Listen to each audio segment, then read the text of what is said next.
The morning sun cast long, sharp beams across the gravel lot, the kind of piercing desert light that didn't warm but scorched. Rows of soldiers stood at parade rest, boots polished to a mirror finish, sleeves creased like razors. The brass on their collars gleamed in the sunlight as if daring the world to blink first.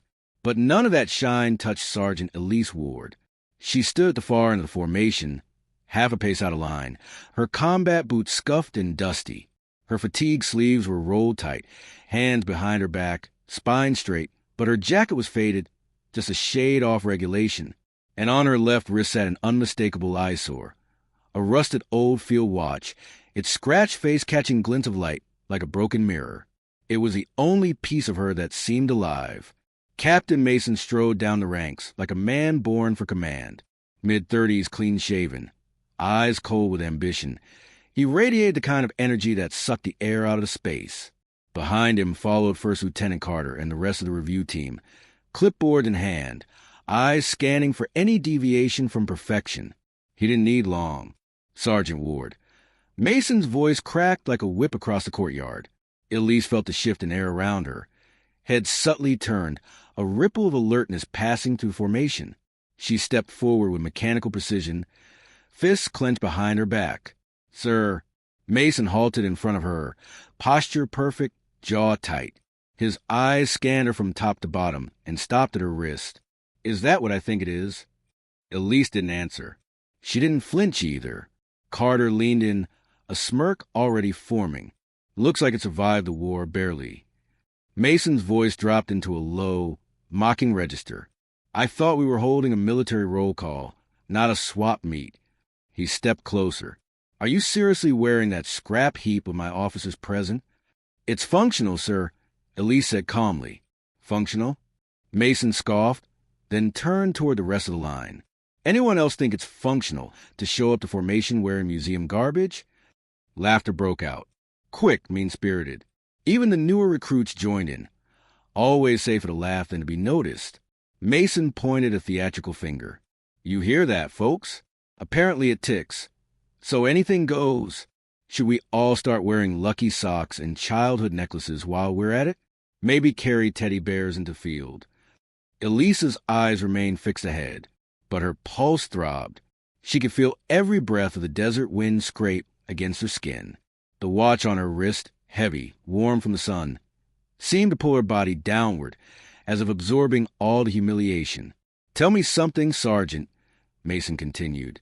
"When you were a soldier, back when you used to do something other than shuffle logistics files and walk with a limp, did they let you wear this kind of junk on the battlefield?" There it was. The first strike aimed at the wound that hadn't healed. A few heads turned sharply. A beat of silence. Even the air held its breath. Elise inhaled once, shallow. "Sir, it is within regulation to wear a personal timepiece." "I don't give a damn about regulation," Mason snapped, stepping into her space. "I care about appearance. Discipline. Pride. You think I want recruits looking at you and thinking this is what a soldier becomes? Limping around with relics and excuses." He leaned in so close she could smell his coffee breath. "You're a walking cautionary tale." Another ripple of laughter. Nervous, but real. From a corner of her eye, Elise spotted Private Langston, maybe 21, fresh-faced, practically bouncing on his heels. He looked down at her watch and grinned. "What's the matter, Sarge?" he called out. "That thing have a sundial on the back? Or just remind you what time your career died?" Even Carter laughed at that one. Mason didn't stop it. Elise didn't move, didn't blink. But something inside her, some old anchor, shifted an inch. Her voice, when it came, was steady. "This watch belonged to—" "Did I ask for a story?" Mason barked. "Do I look like I care about your sentimental garbage?" More silence. Mason turned and addressed the unit. "Let this be a lesson. You want to end up like Ward? Here's your roadmap. Cling to the past. Get soft. Hold on to things instead of standards. The military doesn't need ghosts with badges. It needs fighters." He turned to Carter. "Strike her from the live drills roster. I want her reassigned to Depot be effective immediately. Let her take inventory of spare parts. Might find a band for that wristwatch." Carter jotted the note without looking up. The order was a slap. No more training ops. No field action. Just crates and boxes and paperwork. The purgatory where unwanted soldiers were exiled. Elise's jaw tightened. Her right hand curled tighter behind her back, but she said nothing. "Dismissed," Mason muttered, already turning away. Elise stepped back into line, rigid and silent. The watch on her wrist ticked quietly. No one else could hear it, but to her, the sound was deafening. An hour later, the mess hall buzzed with midday chatter. Metal trays clattering, boots squeaking, conversations drifting across the long tables. Elise sat alone in the far corner, untouched food congealing on her plate. She held a damp napkin in her palm, slowly wiping away a smudge on the watch's glass face. Across the hall, Langston retold the story to a circle of fellow recruits, his voice loud enough to carry. "And then I said, 'Does that thing remind you what time your career died?' Laughter, slaps on the back. 'Man, she looked like someone had kicked her puppy. Did you see her face?' Elise didn't look up, didn't eat, just cleaned the glass again. Her fingers moved with mechanical precision, a ritual more than a necessity. 'Yo, Ward,' Langston called, striding toward her. 'What's the story with that thing anyway? Some more relic? Dead boyfriend's watch.' She didn't answer. He leaned on her table. 'Come on, Sarge. You might be on your way out, but at least tell us the bedtime story before they ship you to the parts bin.' She stood, quietly, calmly, fully. Langston straightened, unsure. Elise looked him in the eye for the first time that day. Her voice was low and firm. 'You think the loudest one in the room always wins, Private?' Langston blinked. 'What?' 'You've got a lot of noise. You'll need it. One day you'll be alone on a field somewhere, bleeding, crying for help, and all that noise won't save you. You'll wish the person you mocked was still around.' A pause. The hall quieted just enough for the words to linger. Then Elise stepped past him and out the door. Langston stood there, trying to laugh, but the sound didn't land the same. Outside, the wind picked up across the base, flinging sand in little spirals across the pavement. Elise walked past the barracks toward a supply shed no one used anymore. She pulled open the rusted door, stepped inside, and sat on a wooden crate. Only then did she allow herself a breath. She turned the watch over slowly in her hand. The rusted clasp, the crack across the bottom edge of the glass. She pressed a tiny latch behind the backplate. It popped open with a soft click. Inside, etched into the metal in fading script, were 6 words. 'For Hope, keep the fire burning.' Her thumb rested on the words like they could still bleed. If you are enjoying this story, please subscribe to support the channel. The supply depot smelled like dust and disuse. Stale air, cardboard, forgotten years. Elise sat in the far corner beside a stack of rusty utility crates, clipboard balanced on her knee, ticking off serial numbers one by one. The only sound was the scratching of her pen and the dull hum of a flickering overhead bulb. Outside, footsteps passed occasionally, muffled voices drifting in and out of earshot like the wind. Her new assignment, Depot B, or, as everyone called it, the Boneyard. Once, this building had been a nerve center of logistics. Now it was where old gear and injured soldiers want to be forgotten. No windows, no glory, just shelves full of history no one cared to remember. Elise exhaled slowly and wrote, "Crate 109, B/field radios, damage untested." Her hand paused over the next line. Her wrist flexed, the rusted watch catching the light. It ticked once, sharp and solitary. She turned it slightly, letting her thumb brush the backplate where the inscription hid like a secret she couldn't tell. "For Hope, keep the fire burning." She blinked and stood. If she sat here too long, the silence would start whispering. Outside on the main quad, Private Langston jogged past a group of recruits, still smug from yesterday's victory. The story of his burn had traveled faster than wildfire. He wore it like a badge. "I heard she used to be special ops," one recruit muttered as they passed. "Yeah, and I used to be Jason Bourne," Langston said. "Ward's just base clutter now. She really freaked out at you, though." "Whatever. You poke a ghost, it moans." They laughed. One of the recruits imitated her limp. Langston howled, clutching his ribs. Across the yard, Lieutenant Carter leaned against a jeep, arms crossed, watching them with mild amusement. He didn't stop the jokes. Didn't even hide his smirk. In the base admin office, Sergeant Baines tapped his pen against a desk and frowned. He was one of the few who still remembered Elise from before, back when her name showed up on mission briefings and casualty tallies, back when Holt was alive. He stared at the personnel reassignment form Carter had signed. "Depot B," he muttered. "You might as well court-martial her for breathing." Carter didn't look up from his desk. "She's non-deployable, Baines. What else do you want me to do?" "Talk to her. Ask why she's wearing that damn watch. You think she's wearing it for style?" Carter shrugged. "She had her moment. Everyone does. Then they fade. This is her fade. You remember what she did in Fallujah? How she pulled Holt out?" "She didn't pull him out." Carter cut in coldly. "He died on the field, and she brought home a watch." Baines clenched his jaw. "You weren't there, and neither were you.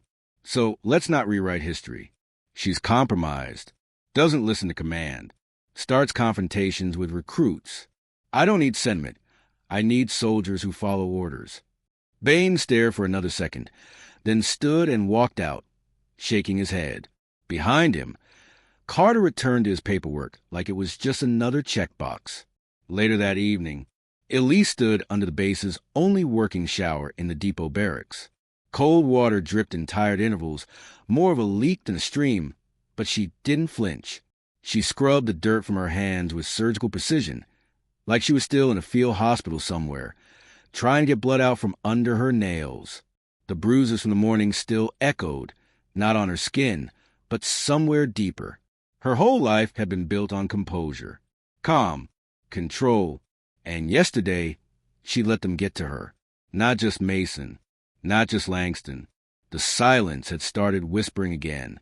After drying off, she sat on the edge of her cot and pulled the watch off carefully. She wiped the face with her shirt sleeve, then opened the back panel.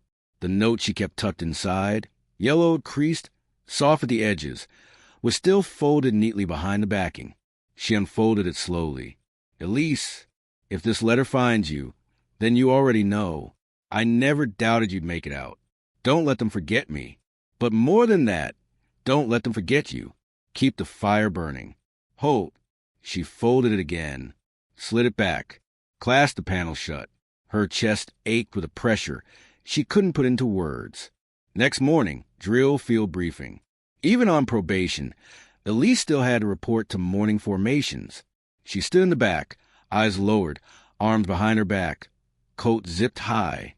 Mason didn't even acknowledge her presence as he addressed the platoon. "Next week, we begin joint field operations with Bravo Company. Live drills. Full kit. If you want a deployment slot, you'd better show me you can run without tripping over your own rifle." Langston nudged the guy beside him and smirked. "Guess Ward got plenty of time to clean toilets." The comment earned a few quiet chuckles. Elise didn't look over. Mason continued, "And let's be clear, I don't want dead weight dragging down the roster. We got General Lennox visiting in 3 weeks. You make a mistake during the simulation, you won't have another chance to fix it." The recruits straightened instinctively. Lennox was a legend, war-forged, sharp-eyed, impossible to impress. Everyone wanted to be at their best when he walked on base. Everyone except Elise. She just stared down at her boots, wondering how it had come to this, being invisible while surrounded by noise. Later that day, while conducting inventory in the depot, Elise discovered a sealed crate labeled "Personal Effects, Officer Kia." Her hands trembled as she opened it. Inside were familiar things. A battered journal, dog tags she hadn't seen in 2 years, a metal case, and a photograph, her, Holt, and the rest of the unit, arms around each other in the back of a transport truck, laughing like they didn't know what war meant yet. She clutched the tags and sat down heavily on a storage crate. Why was all of this here? She glanced at the routing slip. Returned from Afghan forward OP, unclaimed. Unclaimed. Her throat tightened. She thought she'd delivered everything after Holt died. But someone, some desk jockey, had boxed it up, logged it, and sent to rot in a place no one visited. She stared at the photo again, this time at her own face. That girl looked invincible. That girl hadn't buried a man with her hands. That girl didn't sit in a forgotten depot sorting dead men's keepsakes. Same evening, base courtyard. Baines found her just after sundown, sitting on a crate outside the depot. "You're still here," he said. Elise didn't look up. "Where else would I go?" "I mean here in this uniform." She didn't respond. He sat beside her, looking out across the motor pool. "You remember Holt's crazy rule about chow rotation?" Elise cracked a faint smile. "You mean how the lowest-ranked soldier ate first, and the CO ate last?" Baines chuckled, pissed off every officer above him. But he meant it. He led from the back. A long silence. Then Baines said, "I saw what Carter did. He thinks you're done." "I know, but I don't, and neither did Holt." Elise swallowed, hard.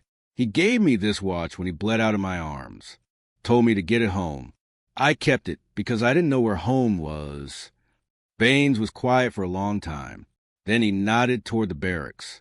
"You should show it to Lennox when he gets here." She raised an eyebrow. "You think a general wants to see a rusted watch from a discarded soldier?" "No," Baines said. "I think a general might want to see something he's never had the courage to carry." The desert light poured harsh and flat across the base the next morning. Dry heat curling the edges of flags, the smell of dust and diesel thick in the air. Elise Ward walked across the cracked concrete with her jacket zipped high and a purpose in her step. She passed rows of training recruits sprinting the obstacle course, each footfall echoing against the metal beams, instructors barking from the sidelines. She didn't look at them, didn't flinch at the stares. Something inside her had shifted overnight. In her pocket was Holt's photograph and the routing slip from the crate. It wasn't over. Not yet. Inside the base archives building. The building was a bunker in disguise.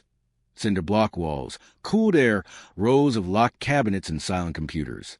It smelled like bureaucracy. Old carpet, warm electronics, and printer ink. A bored clerk looked up from behind the glass partition as Elise approached. "Access records, please," she said, holding out her ID. The clerk barely glanced. "You're Ward, right?" She nodded. He tapped at his keyboard lazily. "Probation status. You don't have clearance for casualty archives." Elise didn't move. "I'm not accessing classified material.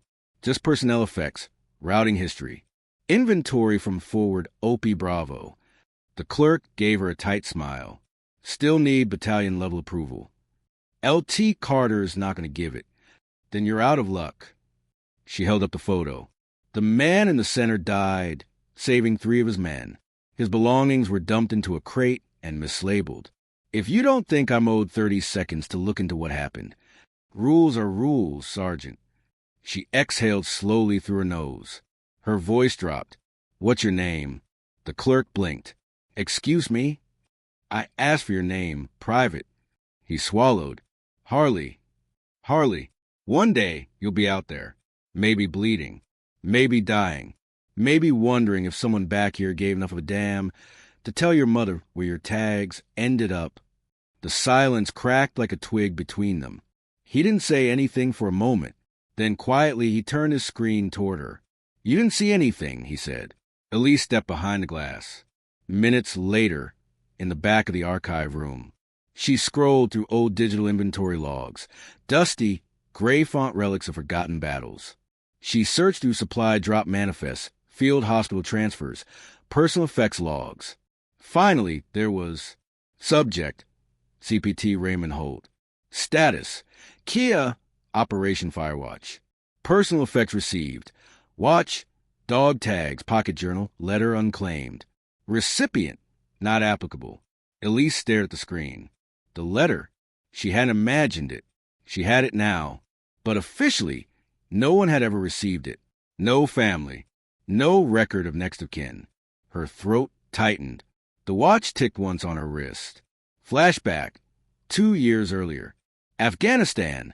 Forward operating post Red Mesa. The sky was turning gray-purple with early dusk. Smoke trailed from a ridge line across the valley.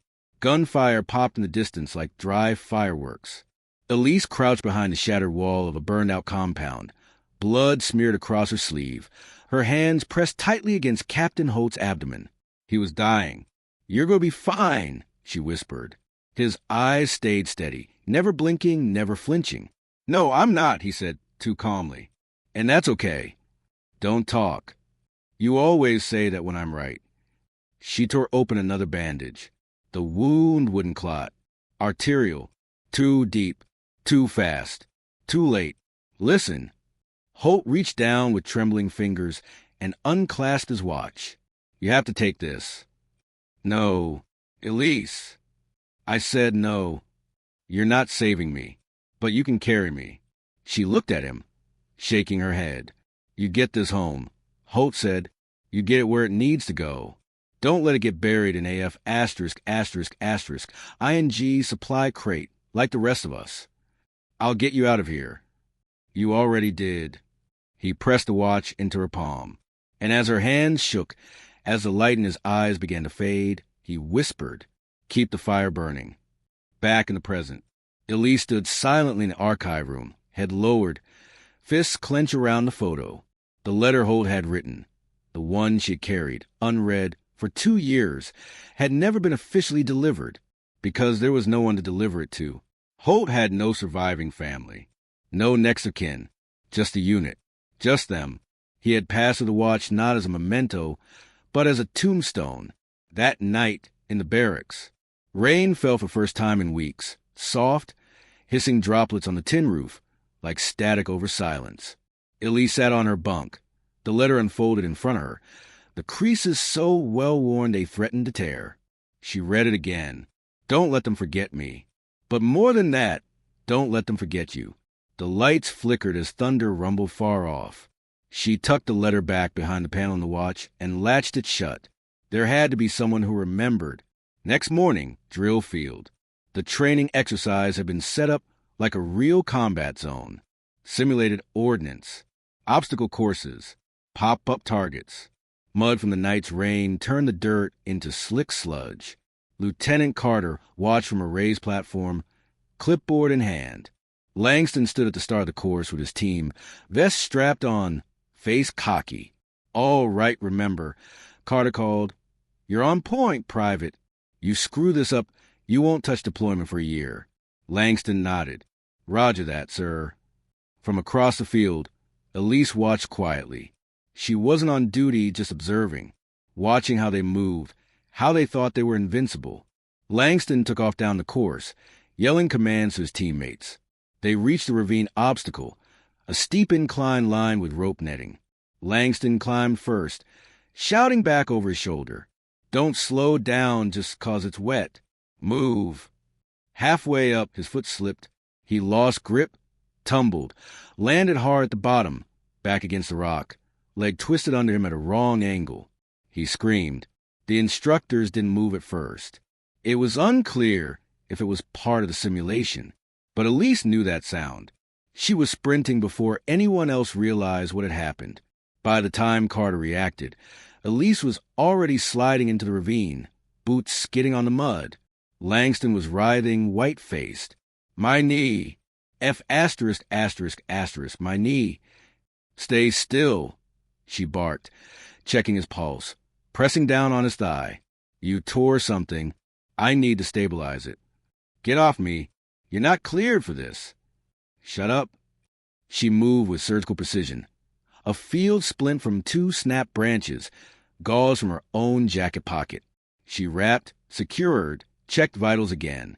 When the med team arrived, they found her already done. Langston was pale, shivering, but quiet now. She got me stabilized," he muttered. Carter stood above the ravine, face unreadable. Elise climbed out without a word. That evening, command office. Elise stood at attention in front of Carter's desk. He paced slowly behind it. "You violated protocol. I saw a soldier in pain and I acted. You're not a field medic anymore. I didn't need certification to stop someone from bleeding." Carter stopped pacing. "Do you want me to court-martial you?" She looked him straight in the eye. "No, sir. I want you to stop pretending I don't exist." Carter's jaw tightened. He sat back down, scribbled something on a form, and waved her away. Dismissed. As Elise turned to leave, he said, quietly, "You really think that watch is going to mean anything when the general shows up?" She paused, then looked over her shoulder. "It already does." Fort Banner, the next morning. The storm had passed, but its residue lingered. Mud caked the parade grounds. The sky hung overcast, casting a dull gray wash over everything. Rainwater ran in sluggish rivulets along the cracks in the concrete, and the usual buzz of morning activity felt muted, like the base itself was holding its breath. Elise stood by the depot entrance, clipboard tucked under one arm, waiting for the delivery manifest. Her shoulders ached, not from work, but from the weight of too many quiet battles. In her chest, she felt a slow burn of exhaustion, not the kind that came from physical strain, but from carrying herself upright in a place that had long since stopped seeing her. The rusted watch ticked faintly on her wrist. She could feel it, even when she couldn't hear it. Across the lot, Langston limped slowly toward the med barracks, crutches under his arms, his expression subdued. He didn't glance at Elise. Not today. She watched him pass in silence. His bravado had dissolved like sugar in rain. For a second, just a second, she thought she saw recognition in his eyes. Not gratitude exactly, but something close. Something less certain. Something almost human. Inside the admin office, Lieutenant Carter sat behind his desk, tapping a pen on the corner of a requisition form. Mason stood in front of him, arms folded across his chest. "She's still on base," Mason said, "still causing waves." "She stabilized Langston in the field," Carter replied, glancing at the report. "Technically, she saved him from a worse injury. Technically, she overstepped the chain of command. Again." Carter said nothing for a moment, then leaned back. "She's become a liability." "Then cut her loose." Carter looked at him. "We're not a frontline FOB anymore. We don't get to cut loose combat medics with a silver star, especially not with Lennox arriving next week." Mason scoffed. "You think Lennox is going to give a damn about a rusted wristwatch and a broken soldier?" Carter's silence was telling, because deep down, even he wasn't so sure anymore. Elise's quarters that night, the depot barracks, were mostly empty. Most soldiers avoided being assigned there, not just because of the dust and lack of Wi-Fi, but because of the weight that hung over the place. Old war stories lived here, packed away with broken gear and forgotten names. Elise sat on her cot, the back of her watch open, Holt's letter unfolded in her lap. She'd read enough times now that the words echoed in her mind without needing to look. "Don't let them forget me. But more than that, don't let them forget you." She rubbed her thumb gently over the ink, which had begun to fade. It felt like he was disappearing right in front of her, piece by piece. Baines knocked lightly on the open door and stepped in. "You're still up?" he asked. Elise nodded. Baines looked around the room. Place still smells like WD-40 and bad memories. She managed a tired smile. He handed her a thin file folder. "I pulled what I could from base communications. Turns out someone did try to contact Holt's family after the funeral. They never reached anyone." "Because there wasn't anyone left," Elise said. "Exactly. That watch, that letter, you're it, Ward. You're the last connection he has." She stared down at the letter again, and her jaw tightened. "And they want me to bury it with inventory codes and transfer forms." "They don't see you," Baines said. "But they will." She looked up. He continued, "Lennox gets here in 6 days. There'll be a formal presentation, promotions, a few ceremonial awards for the brass to smile at. You think they'll give me 10 seconds of his time?" Baines shrugged. "No, I think they'll give you 5. He paused. "But it might be enough." The next day, training field observation deck. Langston sat on the bleachers, leg elevated, bandage around his knee. He watched the current group of recruits run drills, his expression unreadable. Elise stood nearby, quietly checking an equipment list. He finally broke the silence. "I didn't thank you." Elise didn't look up. "No, you didn't." Langston shifted awkwardly. I don't know. I thought you were just dead weight. That you were still here because the system forgot to file the paperwork." She gave a short laugh. "You're not the only one. I was wrong." Now she turned, slowly, not angry, just tired. "Do you know what it means to carry something you didn't get to finish?" she asked. "Something that isn't yours, but became yours because no one else was left?" Langston opened his mouth to answer, then shut it. She tapped the watch face lightly. "This isn't just about Holt. It's about all of us who come home with parts of people who didn't. That's the weight. And if you don't learn to carry it, it breaks you." Langston nodded. Then, after a beat, "Does it ever get easier?" "No," she said, "but you get stronger." Later that week, mess hall, officer wing. Captain Mason sat at a corner table, joking with a pair of visiting officers. The tone was light, self-congratulatory. They were days away from Lennox's arrival, and every brass button was gleaming. Elise entered the mess hall with a tray, head down, as always. But when Mason saw her, he leaned back and raised his voice just enough for others to hear. Didn't realize the depot sent its ghost to the officer's wing now. A few heads turned. Someone chuckled. Elise froze, halfway between the food line and the tables. Mason kept going. Or is that part of the new initiative, integrating outdated equipment and expired sentiment? This time, more laughter. She didn't speak, didn't move, but her fingers curled around the tray until her knuckles turned white. And then someone stood up. Langston, limping, face pale, voice steady. "Captain." Mason turned, eyebrows raised. Langston continued. "Maybe if you spent more time listening to the soldiers still bleeding, and less time mocking the ones who saved them, you'd know what leadership actually looks like." The room went quiet. Elise turned, stunned. She met Langston's gaze across the mess hall, and something passed between them. A nod, a flicker of recognition, a bridge, rebuilt plank by plank. Mason didn't respond, just turned back to his food, the smile gone. Later that night, Elise's quarters. The cot creaked as Elise sat down, slowly unfastening the watch, laying on the table like a relic on an altar. She opened the back. Read the inscription again. "For Holt, keep the fire burning." It was time. She folded the letter carefully, tucked it into a new envelope. On the front, in block letters, she wrote, "To General Lennox, CPT Raymond Holt, Operation Firewatch." She sealed it, then laid it next to the watch and stared at both. Not just Holt's memory, her identity, her voice, everything they'd tried to bury in a box labeled unclaimed. The air on base changed before the convoy even arrived. There was no announcement over the intercom. No trumpet, no drumbeat, just a strange tightening of protocol. Commanders stood straighter. Uniforms looked sharper. Vehicles were scrubbed until you could see your reflection in the chrome. Whispers floated from every corner. General Lennox was coming. A man not just known, but remembered. He had served through 3 wars and outlived most of the legends around him. He wasn't just respected. He was feared, but not because he was cruel, because he was exact, and because he never forgot a name.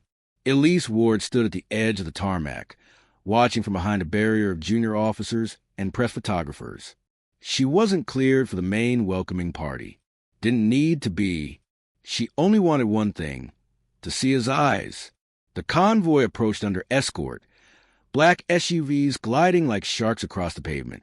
The lead vehicle stopped, doors opened, and out stepped General Nathaniel Lennox.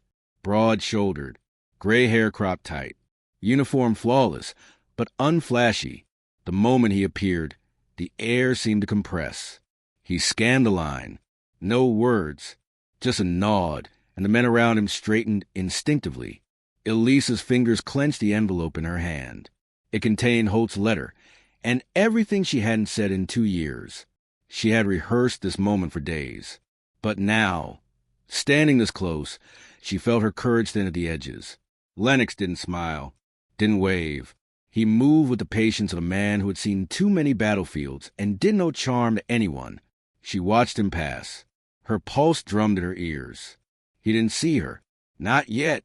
Inside Command HQ later that morning, a formal reception was underway in the main hall. Officers gathered in precise formation as Lennox walked the line. He spoke sparingly, nods, a few words of acknowledgement.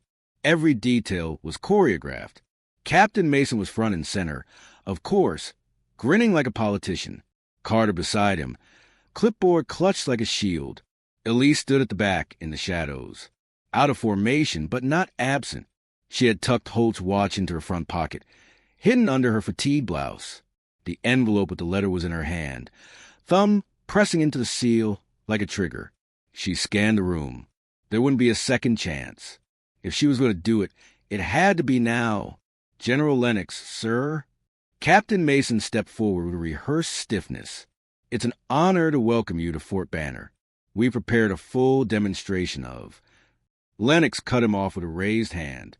I'm not here for pageantry, Captain. Mason hesitated, mid-smile.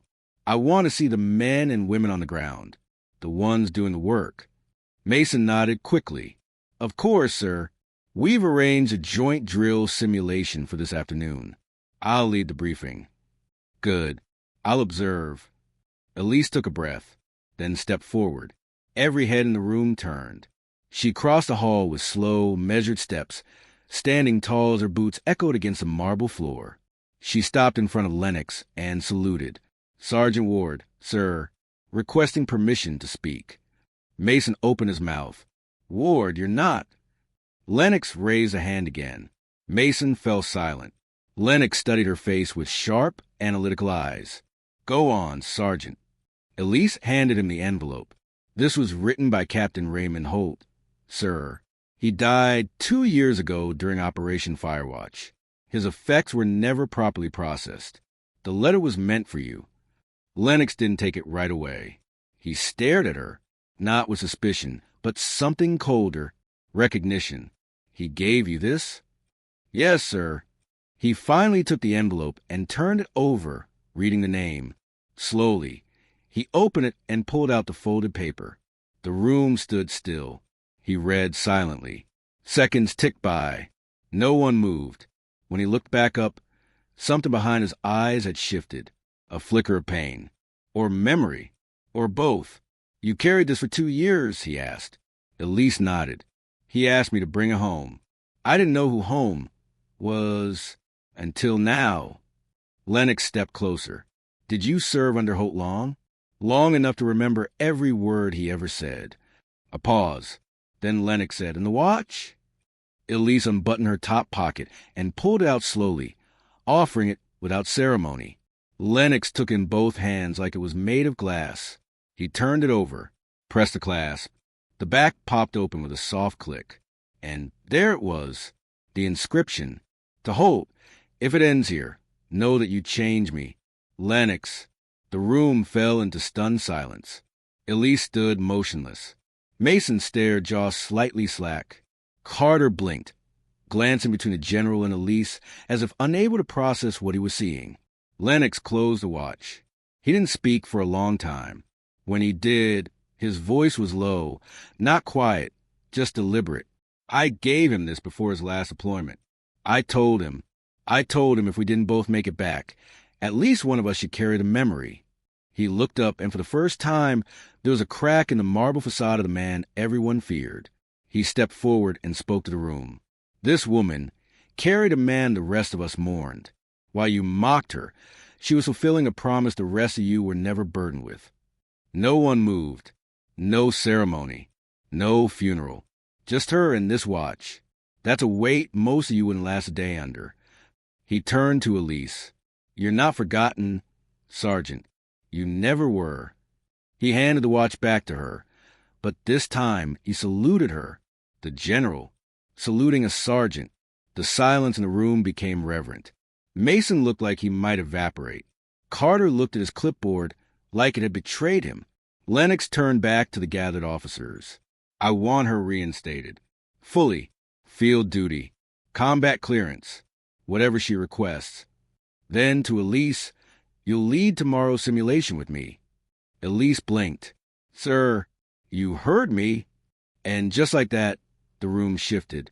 Later that day, outside HQ, Baines found Elise sitting on a bench under the flagpole, still holding the watch. I heard, he said. She looked up slowly. So did the rest of the base. He chuckled. Langston's been walking around like he just saw God tap someone on the shoulder. She smirked. He kinda did. They sat in silence for a while. Then Baines asked, "What are you gonna do now?" Elise turned the watch in her hands. The sunlight glinted off the scratched face like it was brand new. "I'm going to keep the fire burning." Fort Banner, morning of the simulation drill. The air buzzed with electricity, and not just from the humidity in the sky. There was a shift in posture, in whispers, in the way soldiers moved, as if some invisible curtain had been pulled back and people were seeing each other differently. The mess hall, the motor pool, even the parade grounds pulsed with a quiet anticipation. It wasn't about General Lennox's presence anymore. It was about her, Elise Ward. She was no longer just a woman with the limp and the rusted watch. Now she was something else entirely. A story whispered between recruits. A face glanced at with uncertainty and increasingly respect. Elise stood in the staging tent, lacing her boots with clinical focus. Her uniform was sharp. Her gear was packed. Her sidearm had been reissued that morning, along with her combat clearance badge, reinstated without question. It felt surreal. The field simulation would mimic a live response scenario, an urban conflict zone, unpredictable elements, full kit, no scripts. Teams would rotate through objectives with full oversight from senior officers, and Elise would lead one of the primary squads. At General Lennox's personal request, across the tent, Langston limped in, still on crutches but clear to observe. His knee brace peaked from under his fatigues. He paused when he saw her, then gave a small, quiet nod. "I heard they gave you Carter's team," he said. Apparently, they thought it'd be poetic. Langston smirked, then hobbled closer. "You ready for this?" Elise didn't look up from her laces. "I've been ready. I just wasn't allowed." He hesitated, then reached into his side pocket and pulled something out. A folded band of leather. A replacement strap. New. Clean. He held it out. "I figured that thing deserved an upgrade." She stared at it for a moment, then slowly took it, reattached the watch band with quiet reverence. The face was still scratched, still weathered, but now it sat firmly on her wrist again. Not out of place, but right. "Thanks," she said. Langston hesitated again. "For what it's worth." "I'm sorry." She looked at him. "For the watch?" "No, for the noise." A beat passed. Then she said, "You weren't the worst of it, just the loudest." Langston managed a short laugh. "I'll take it." Simulation field 0900 hours. The staging area had been transformed. Concrete walls, overturned vehicles, sandbags stacked into perimeters, smoke canisters adding the illusion of chaos. Sharp bursts of noise echoed from downrange as other squads engaged pop-up targets and navigated trap-filled mazes. Elise stood with her squad at Checkpoint Charlie. She scanned their faces, all of them younger than her, all of them visibly unsure whether to defer to her or watch her fail. She didn't care. She didn't need their belief, just their attention. "Listen up. This isn't about points. This is about survival. You run this simulation like it's a game, and someone on your team dies. Maybe not today, but someday." The group quieted. "You want to look good for the general? Then stop thinking about him and start thinking about the man next to you. You cover each other. You communicate. You finish the mission together." Silence. Then one soldier nodded. Another followed. That was all she needed. Observation Tower, 0915 hours. General Lennox stood with arms folded behind his back, eyes scanning the field through binoculars. Captain Mason hovered to the side, doing his best to look useful. Every time Lennox shifted, Mason tensed. "She's good," Lennox said quietly. Mason cleared his throat. "Ward's certainly experienced." "That's not what I said." Mason forced a tight smile. Below, Elisa's squad moved with precision, taking cover, signaling silently, clearing corridors. Every move reminded Lennox of a unit he once led. He turned to Mason. "Did you recommend her for decommission last quarter?" Mason paled slightly. There were behavioral concerns. "She's leading your best men through a live simulation and outperforming every team on this field." "Yes, well, you were wrong." There was nothing more to say. On the field, Midway through the simulation, the squad had split temporarily to flank the objective. Elise crouched near a low wall, issuing orders through hand signals. Her voice was calm through the comms, every word clipped and purposeful. Suddenly, one of the recruits tripped a buried wire. Pop smoke and simulated concussion. Panic rippled through the team. The comms buzzed with overlapping shouts. Someone dropped their rifle. Someone ran in the wrong direction. Elise didn't flinch. Lock it down. Her voice cut through the static like a blade. Eyes up. Zones Bravo and Echo are compromised. I want suppressive fire west perimeter and med evac protocol on Corporal Diaz now. The squad snapped back into order. No more panic. Just movement. She reached Diaz in seconds. His leg twisted under him. Simulation paint smeared across his boot to mimic injury. Hey, I've got you, Elise said, her voice softening. I messed it up, Diaz mumbled. They're gonna fail us. You're alive, aren't you? He nodded. Then you didn't fail. She wrapped his leg, stabilized the wound, and called a med flag for simulated evac, then stood and turned back toward the squad. They were watching her now with new eyes, not just as a leader, but as a protector. Observation tower, moments later. General Lennox watched the entire scene unfold in silence. Behind him, Carter had arrived and stood awkwardly with Mason, both unsure whether they were supposed to speak. Lennox handed the binoculars to Carter. Look at her. Carter obeyed. You see that? That's the kind of soldier you don't train. You find them, you hold on to them, and if you're lucky, you learn something before they outrank you. Carter swallowed. Yes, sir. Lennox turned to Mason. Dismissed. Mason hesitated. You've wasted enough of my time, Captain. Mason stiffened. Sir. He left without another word. Lennox watched Elise's team finish their objective. She stood tall in the middle of the field, directing cleanup, checking her team one by one. The wind picked up slightly, fluttering her sleeve just enough to reveal the edge of the rusted watch on her wrist. Debrief tent 1 hour later. Elise entered the tent, expecting a routine report. Instead, she found General Lennox seated alone, a sealed folder on the table beside him. He gestured to the chair across from him. She sat. He studied her for a long moment, not with suspicion, not with intimidation, with clarity. You know what that watch meant, I hope, he said. I know what it means to me. He nodded. I gave it to him before his last deployment. He didn't want to take it. Told me he'd rather lose an arm than owe me a favor. Elise smiled faintly. He said something similar about you. Lennox chuckled. Sounds about right. He leaned forward. I've recommended you for advanced combat leadership training. You'll be reassigned to a mobility strike unit as field commander if you accept. Elise blinked. Sir, you've earned more than they ever gave you, Sergeant.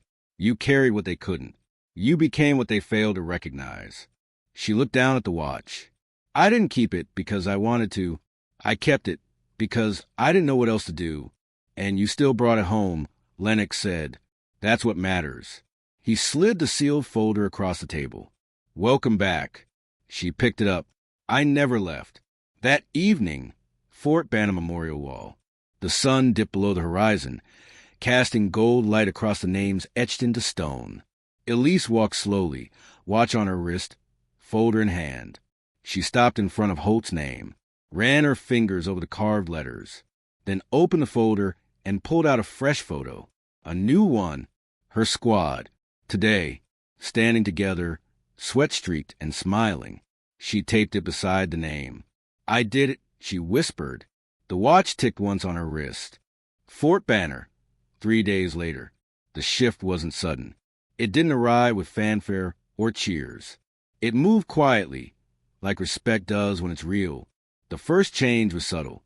A junior corporal held the door open for Elise on her way into the comms building. The second, 2 trainees straightened as she passed and saluted unprompted. And the third, the mocking, the looks, the whispers, the rolled eyes. They stopped, not because they were ordered to, because they had seen her, because they had learned. Midday briefing room. The officers gathered around the operations screen as updated assignments for the quarter were projected in cold blue letters. Captain Mason wasn't there. Transferred to a stateside admin role 2 days earlier. No ceremony. No goodbye. Lieutenant Carter sat stiffly at the far end of the table, arms folded, lips drawn thin. General Lennox stood with Baines beside him, nodding toward the screen as names flicked by.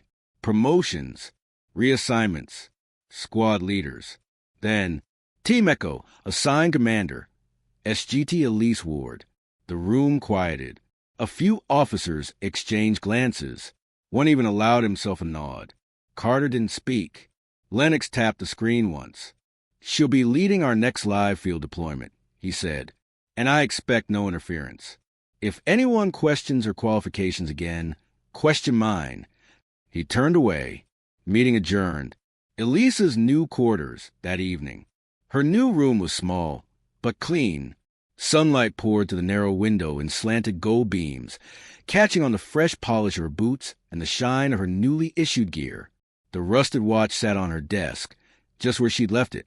She'd taken it off only once, to replace the old strap with the one Langston gave her. The face was still scratched, the metal still dull, but she liked it that way. It had been through more than most people ever would. Just like her. She picked it up and latched it around her wrist, a final gesture, not to return to the past, but to carry it forward. Base courtyard, the next morning.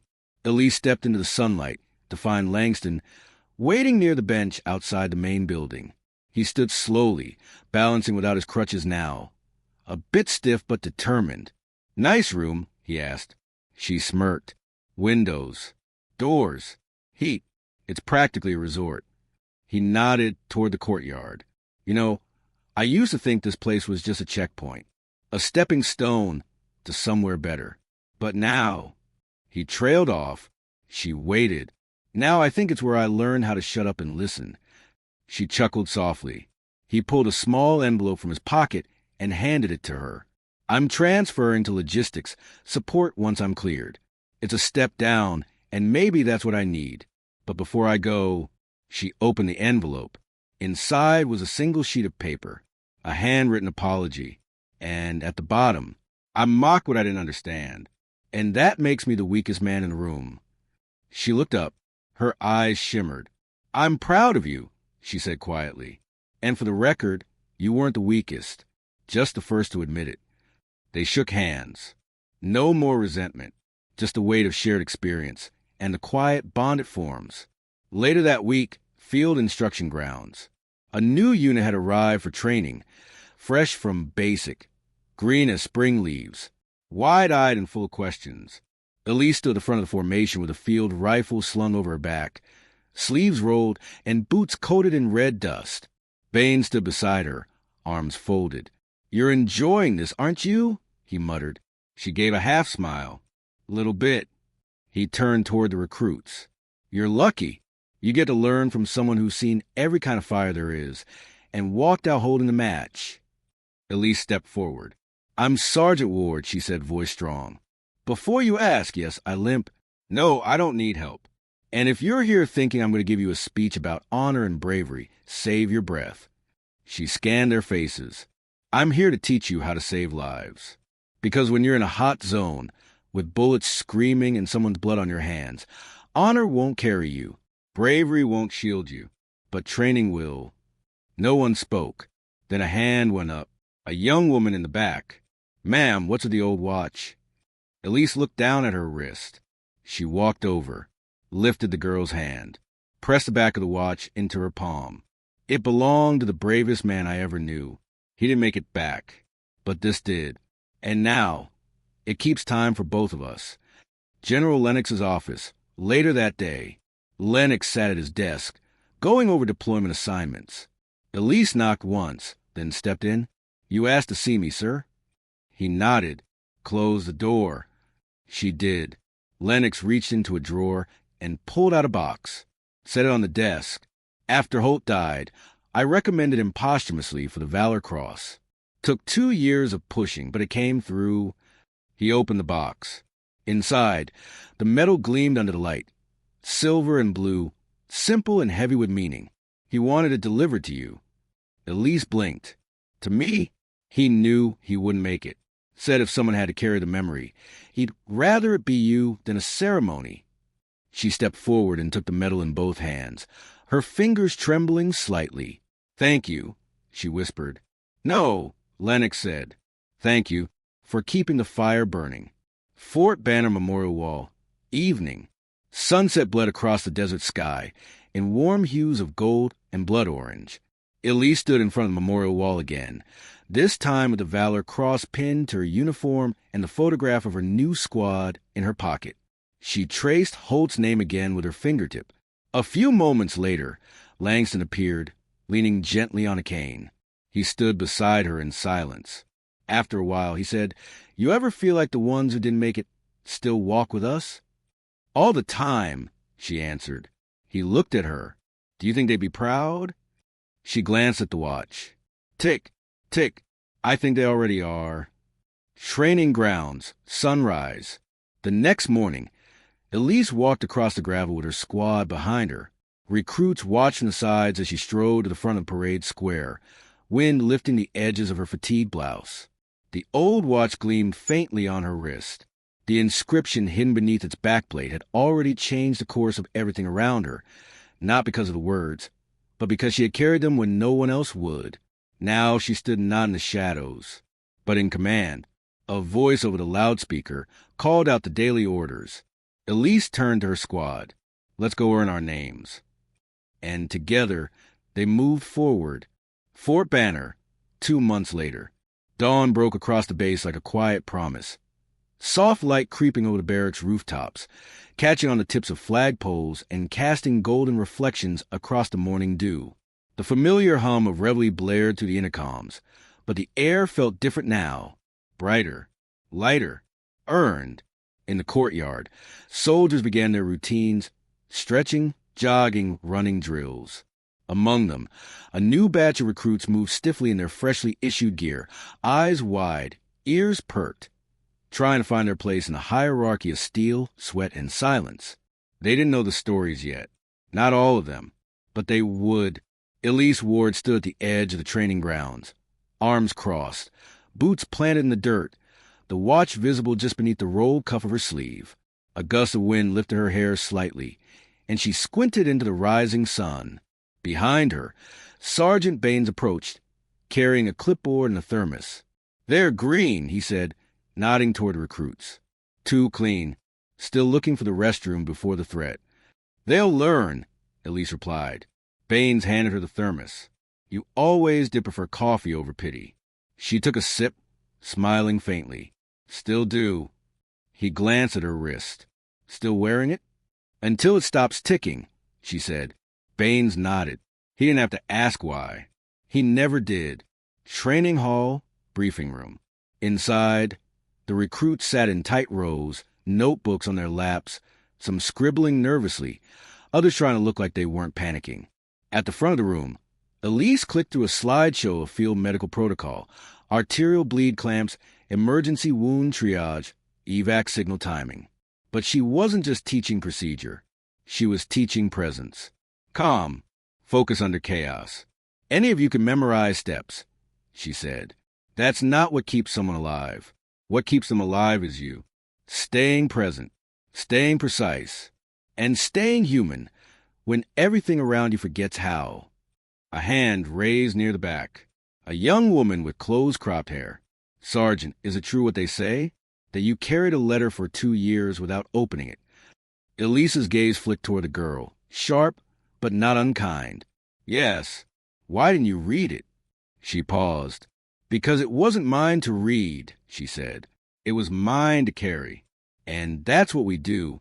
We carry the weight, even when no one else sees it." Another voice piped up. "And the watch." Now, the entire room was watching her, listening, not out of curiosity, but reverence. Elise walked to the desk, removed the watch slowly, and held it up. "This belonged to Captain Raymond Holt," she said. "He was the man who taught me that you don't need rank to lead. You don't need glory to matter. You just need to show up again and again when it hurts the most." She turned the watch around and opened the backplate. For the first time in public, She showed them the inscription. To Holt, if it ends here, know that you change me. Lennox. Gasps echoed softly around the room.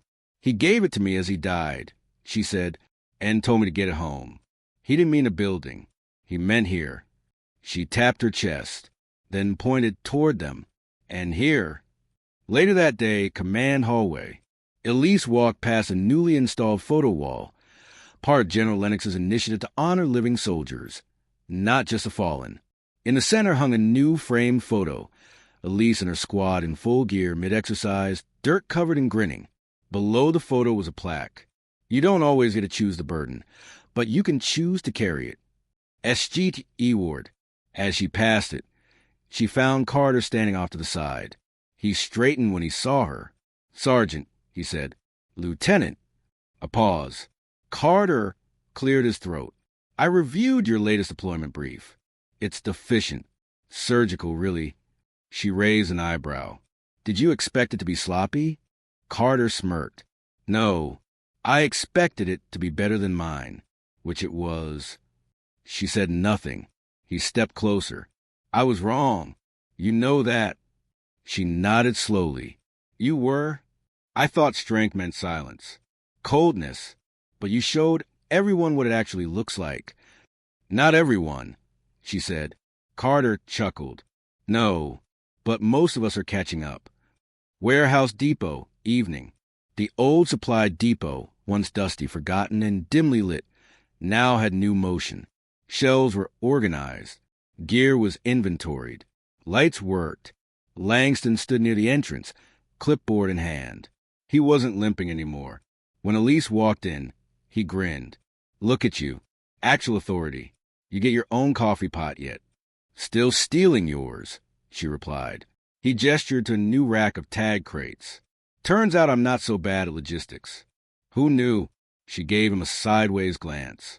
You always had potential. You just needed to shut up long enough to hear it. He laughed. Fair. She reached into her pocket and pulled out a small, cloth-wrapped bundle. Here. He took it, unwrapping it slowly.